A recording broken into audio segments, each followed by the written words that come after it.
UNC students read the names of female victims of police brutality at one of the many vigils held on campus. But unlike other vigils, this month's Say Her Name event serves a unique purpose. Past demonstrations brought awareness.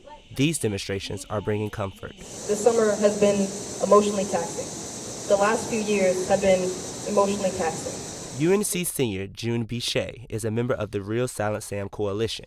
She's also the creator of Black Heal, an healing initiative targeted to Black women. So the vigil was supposed to be a place where we could just come together as a community and heal. Bichet believes students need special comforting when dealing with social issues. I think now people are more like tuning it out just because it's so much, and so I think at this point people are hurting more than being angry. Some students have begun taking advantage of student wellness. Dr. Alan Obar, Director of Counseling and Psychological Services, or CAPS, said in an email, "It would be very important to remain emotionally stable and calm if possible. A response of anger and violence most likely will only escalate a conflict."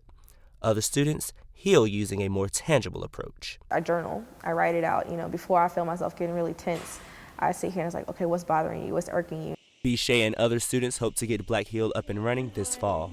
Students seeking help now should take advantage of CAPS, UNC's free counseling service.